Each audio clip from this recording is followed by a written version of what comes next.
All right, welcome to our 9th video of General Unit 4. This is our first honors only video. So if you're not in honors, feel free to watch, but I will not be assessing this from you on the test. But again, pretty useful information.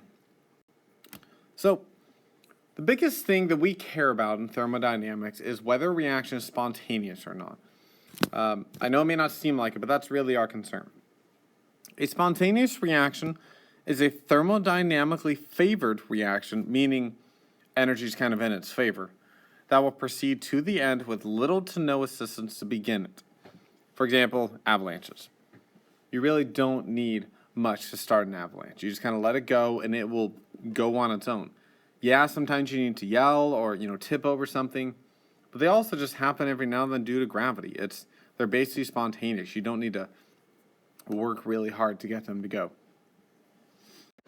So in general, exothermic reactions are more thermodynamically favored, whereas endothermic reactions are less thermodynamically favored.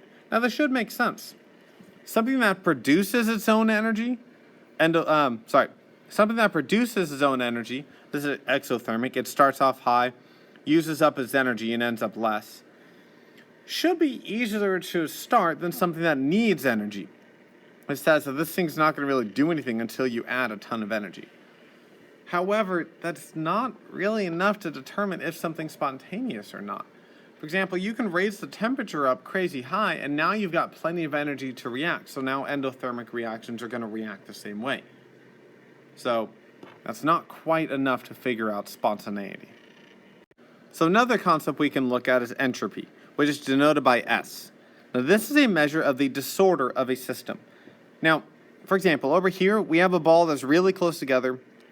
That is a very high source of order, if you will. However, when I break it apart, I have a lot more disorder. Thus, I have a much higher value of entropy. Or, for example, this kind of really cool thing. This started very ordered, but by the time you get to Y, crazy amount of disorder. Thus, entropy increases this way. So that's entropy. It basically measures the amount of disorder in a system, or measures, also refers to how much energy is dispersed amongst a system, because the more energy, the more things move, the more disorder. But typically chaos or order is what we tend to think of when we think of entropy. So the law of disorder states that the natural tendency is for systems to move in the direction of increasing disorder or randomness. This means that reactions in which entropy increases are more thermodynamically favored. Now, we have a phrase that says, don't cry over spilled milk. But I recently heard a scientist, and I agree with him, he says, in honesty, you actually should cry over spilled milk. Because milk spilling increases the entropy. And it's really, really hard to get that milk back into its container and decrease the entropy, meaning when you spill milk, we now have more entropy, we now have more chaos, and the world is now a more chaotic place because we spilled milk. I'm scared. More chaos. Exactly. Go cry over spilled milk. It is a horrible thing that really I'm just kind of messing with you. So, on average, things tend to increase disorder.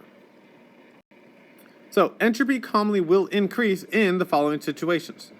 First off, if solids, solutions, or liquids are formed from solids, kind of up here.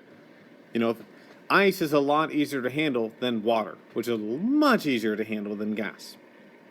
So, another increase of entropy will be when gases are formed from solids or liquids. This whole dry ice thing.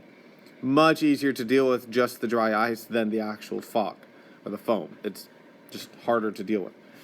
Think of entropy as how easy something is to keep in your hands, basically. The harder it is, the higher the entropy. So, another one is a substance is broken down into more parts. All right?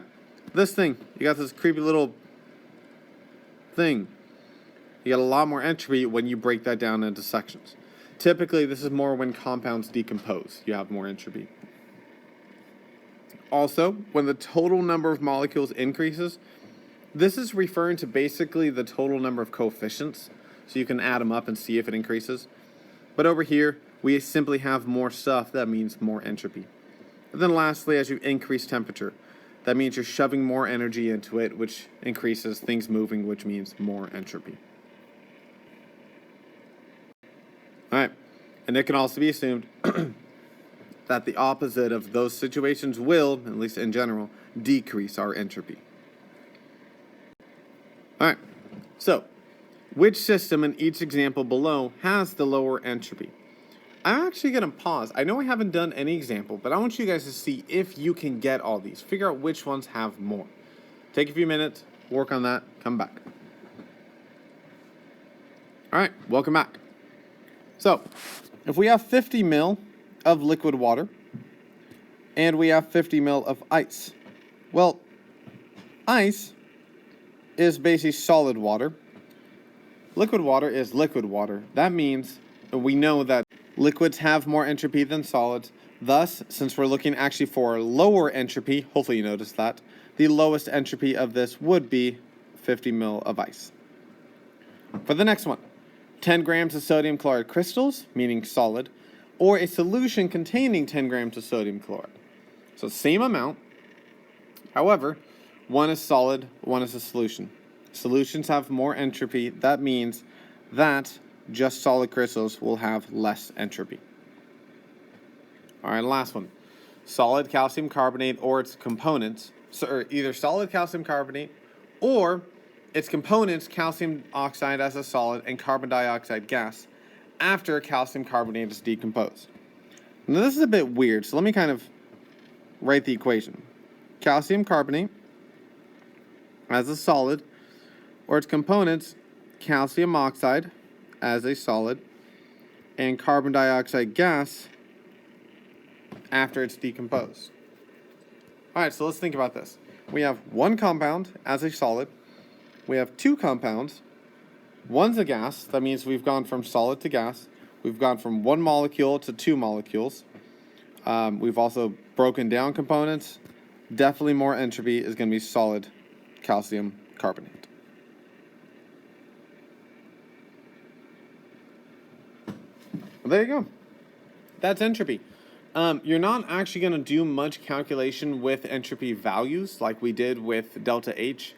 However, if you do, it's the exact same as H. You find the values on the chart, you plug them in. Most of the time for entropy specifically, you just need to do what we call qualitative problems like this. Meaning, tell me kind of on average what would you expect as opposed to actual numerical numbers. Here's your practice. Thanks for watching.